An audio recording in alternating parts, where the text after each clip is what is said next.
Welcome back to The Breakdown with me, NLW. It's a daily podcast on macro, Bitcoin, and the big picture power shifts remaking our world. What's going on, guys? It is Thursday, July 10th, and today we are, of course, talking about Bitcoin's new all-time high, as well as a bunch of macro. Before we get into that, however, if you are enjoying The Breakdown, please go subscribe to it, give it a rating, give it a review, or if you want to dive deeper into the conversation, come join us on the Breakers Discord. You can find a link in the show notes or go to bit.ly/breakdownpod. In retrospect, it was inevitable. After bouncing back quickly from the Iran conflict and spending all month trending higher, Bitcoin has, yes indeed, friends, reached a new all-time high. It briefly traded above 112,000 yesterday afternoon, exceeding the previous highs in May. Now, this isn't an archetypal Bitcoin breakout. Instead, the chart is just grinding higher, taking out pockets of liquidity along the way. It doesn't feel like a surprise or the start of a mania, but rather the continued price adjustment as Bitcoin continues to take up its mantle as a mainstream asset. Yesterday morning, Stack Hodler wrote, "When you've been around Bitcoin for a while, you start to feel a breakout before it happens. 109,500 this morning and a breakout feels imminent. If you adjust for the dollar weakness, we've been in this range since November of 2024, which means we've spent 9 months building a foundation for the next move higher."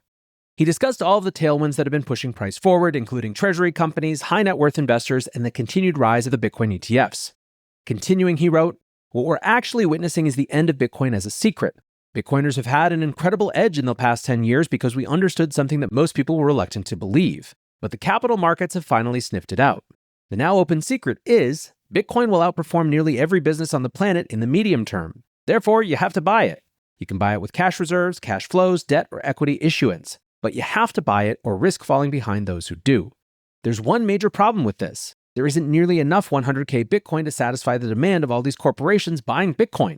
Therefore, we must go higher. Much, much higher." The sentiment was anchored across what was honestly a fairly quiet timeline. Analyst Adam Livingston tweeted, "Every Bitcoin all-time high is less surprising and more like watching prophecy fulfill itself in real time. We don't scream, we nod. Not because we're jaded, but because we already knew. Every price tick higher isn't dopamine for us anymore, it's confirmation. Bitcoin doesn't rise, reality converges. Each all-time high is not a party. It's a checkpoint on the inevitable arc of monetary history bending towards thermodynamic truth." Putting it more succinctly, Will Clemente wrote, "Everything we've talked about for years seems to be happening right in front of our eyes. There's not even much to say. It's beautiful." The story of this all-time high has nothing to do with crypto catalysts. Yesterday, we had a Senate hearing on market structure that featured a ridiculous amount of squabbling over nothing. Hardly something to drive a new price record. In the background, we have steady accumulation across corporates, but that's not a new phenomenon.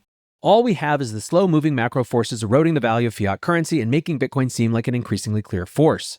Macroscope reflected on what this rally looks like to TradFi traders, trying to time their moves rather than latching onto the trend. They wrote, "Can't remember ever seeing an asset like Bitcoin right now, where so much sideline money has been watching the chart for so long with a plan to buy, quote, once it breaks out.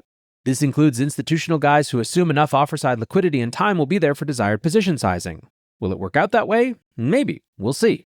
Interesting situation." Udi Wertheimer pointed out that this isn't a price level for celebration, tweeting, "I'm embarrassed by all the all-time high tweets. Wicking 37 cents above previous all-time high isn't an all-time high break. You're about to see what a real all-time high break looks like." So, rather than digging through the fairly inconsequential crypto news looking for a catalyst, instead with the rest of today, we're going to focus on the macro news. None of these stories are new, but they demonstrate together the continuing trends that are pushing Bitcoin higher. Let's start with the dollar, which reversed lower yesterday. The Dixie has been in a 2-week uptrend, which led many to start calling the bottom on this year's dollar weakness. That temporary strength broke yesterday, sliding into the New York close before dropping in the evening. The move was small, but the trend reversal is important. The dollar was incapable of sustaining this anemic rally, giving dollar bears another reason to pile into the trade. Last quarter, being short the dollar was a consensus position. The currency had had its worst start to the year since the Nixon administration, falling 11% over the first 6 months. A shakeout was fairly inevitable, but this rollover is significant. Technicians are starting to point to this level as right on the cusp of breaking a 14-year uptrend. Speculative short positions on the dollar are now back to their lowest level since 2021, so there's little risk of a squeeze higher. Art Hogan, chief market strategist at B. Riley, believes that overlapping macro drivers will remain in place, commenting, "You can check a lot of boxes. You're running massive deficits, and nobody wants to stop that on either side of the aisle. You're alienating friends both militarily and trade-wise. You've got enough potential negative catalysts. And then once momentum starts, it's kind of hard to stop it. Or, as Lynn Alden is fond of putting it, nothing stops this train." Today's episode of The Breakdown is brought to you exclusively by Grayscale. Grayscale is almost certainly a name you know. They've been offering exposure to crypto for over a decade now and offer over 20 different crypto investment products ranging from single asset to diversified to thematic exposure to crypto and the broader crypto industry. They have long been innovators at the intersection of TradFi and crypto. And one of the benefits for a lot of us is that Grayscale products are available right through your existing brokerage or IRA. Now, of course, investing involves risk, including possible loss of principal. For more information and important disclosures, visit grayscale.com. Go to grayscale.com to explore their full suite of crypto investment products and invest in your share of the future. Dollar weakness has come alongside each of the largest rallies in Bitcoin history, so the dollar rolling over again could be the closest thing we have to a direct catalyst for yesterday's move. It also goes some way to explain how quiet the all-time highs have been this year. While Bitcoin is at highs in dollar terms, it hasn't made a new all-time high against the euro since Inauguration Day in January. Alongside the dollar falling, bond rates have started to fall as issuance ramps back up. Last week's passage of the Big Beautiful Bill raised the debt ceiling by $5 trillion. Wasting no time, the Treasury increased gross national debt by $367 billion on Monday. Wednesday saw $39 billion in 10-year notes auctioned off. The result was relatively strong and drove 10-year yields down by around 10 basis points, breaking a 2-week trend of yields ticking up. Now, this is a bit of a narrative violation. Rather than abandoning U.S. debt, the auction results revealed strong demand. Another factor to watch is the refilling of the Treasury general account. Now that the debt ceiling has been raised, the Treasury still needs to rebuild their cash buffer to the target of $800 billion. The TGA only got down to $300 billion, so this rebuild won't be as large as in the second half of 2023, when the coffers had basically run dry. Conventional wisdom is that the TGA rebuild is negative for liquidity. Functionally, the Treasury is pulling liquidity out of the market to warehouse it on the government's balance sheet. That was the case for the first half of the 23 rebuild. However, in the final quarter of the year, then Treasury Secretary Janet Yellen shifted issuance to T-bills, which proved to be liquidity positive. One theory is that T-bills function as collateral in financial markets while longer-dated bonds don't. So T-bills shouldn't act as a net liquidity drain. Yellen's successor, Scott Bessent, already got the memo. Yesterday, the Treasury announced they would boost the issuance of T-bills to fund the TGA rebuild. Since this is unconventional policy, it's not obvious how it will impact liquidity. But the Treasury is trying to raise $200 billion by the end of the month, a much faster pace than Yellen deployed in 2023.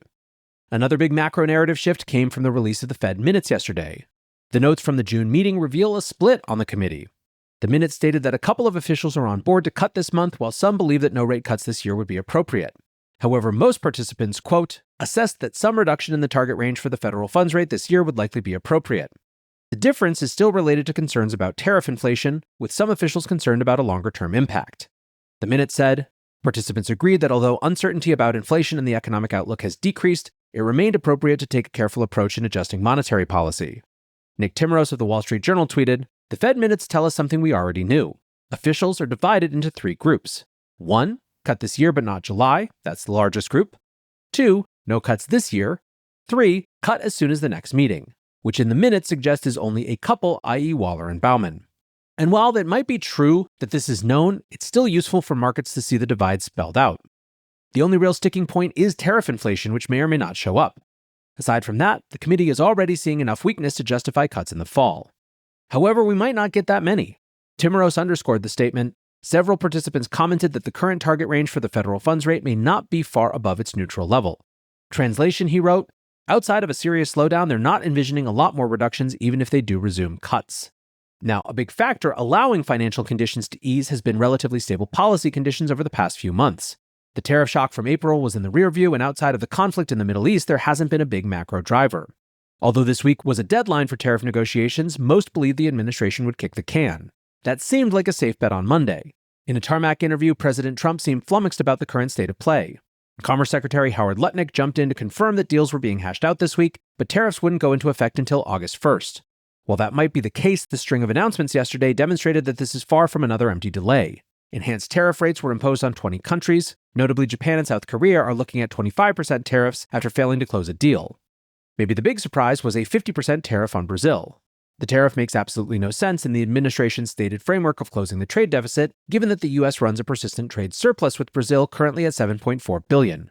A letter from the administration explained that this is purely political. It referenced legal proceedings against former President Bolsonaro, as well as, quote, insidious attacks on free elections and the fundamental free speech rights of Americans.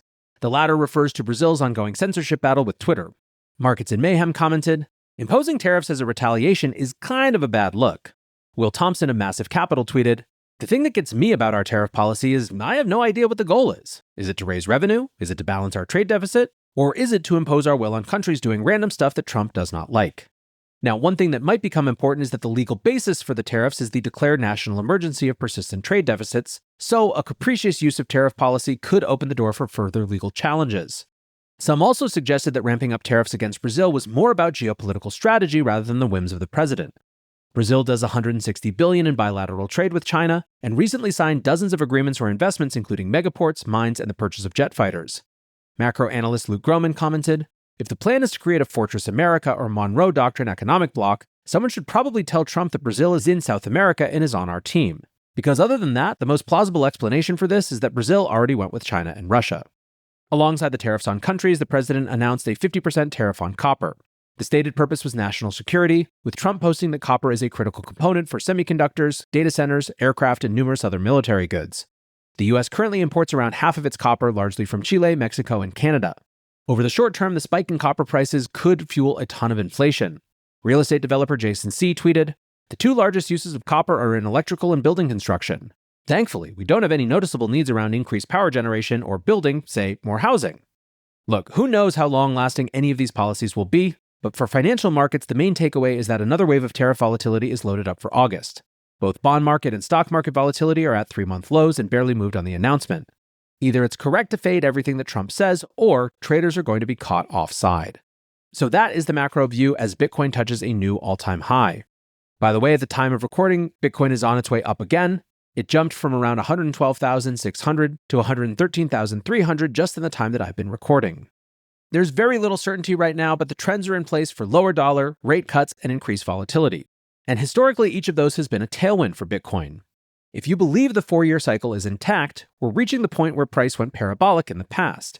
And if you don't, you're likely watching as Bitcoin becomes a mainstream hedge against secular trends. Dan Tapiero believes we're watching a big shift in the mind of investors, tweeting, Bitcoin as a standard against all analog value is starting to seep into investor consciousness. Traditional investors are starting to understand how not owning Bitcoin makes it difficult for them to maintain purchasing power. Very slow beginnings of hyper-Bitcoinization entering the zeitgeist. And that, friends, is going to do it for today's breakdown. Appreciate you listening as always, and until next time, be safe and take care of each other. Peace